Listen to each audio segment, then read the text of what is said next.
गीत हो कि किनभने संसारमा हैन छोरीमा चाहिँ आमाको जस्तो गुण हुन्छ अरे कि धेरैजना छोरीहरूको। बेबी त्यसरी नचढ तिम्रो सेन्टरमा फेरि अहिले चोट लाग्ला के बिहा नगर्दा अपरेसन भयो भने के गर्छौ? टेक केयर है बेबी। यस्तो हुन्छ नि सेन्सिटिभ ठाउँहरु जोगाइ राख्नुपर्छ कि ओके। खास छोरी मान्छेमा चाहिँ आमाको गुण हुन्छ अरे कि तर ममा चाहिँ मेरो बाउको गुण छ कि बाउले पनि दारू खान्थ्यो मैले पनि खाइदिन्छु।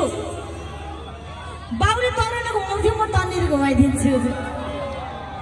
मैले तन्नेर घुमाएन भने तन्नेरले मलाई घुमाउँछ। त्यसैले त्योभन्दा पहिला मैले तन्नेरलाई घुमाएर पार्किङमा हाल्दिहाल्ने हो कि पहिले। अनि मेरो बाबु पनि यस्तै म जस्तै फ्रेन्ड थियो। यस्तै मजाक गर्नुपर्ने रमाइलो गर्नुपर्ने नाच्नुपर्ने गाउनुपर्ने अनि ठ्याक्कै बाउ जस्तो छु। तर मेरो बाउले एउटा मात्रै गल्ती गरेको चाहिँ के हो भने नि मेरो बाउले त्यो रात पनि रक्सी खाथ्यो कि बेबी। थाहा छ कुन रात?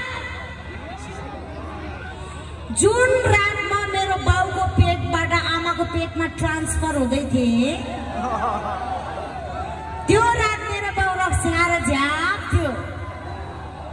अनि बाउको पेट भित्रमा पनि झ्याप थिए।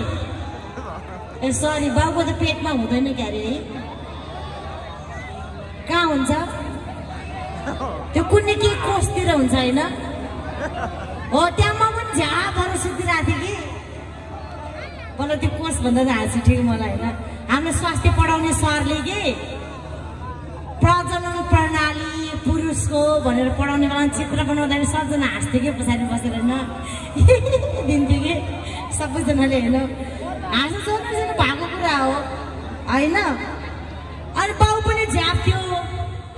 अनि बाउको नलीको वरिपरि म पनि झ्यापहरू सुतिरहेको थिएँ होइन।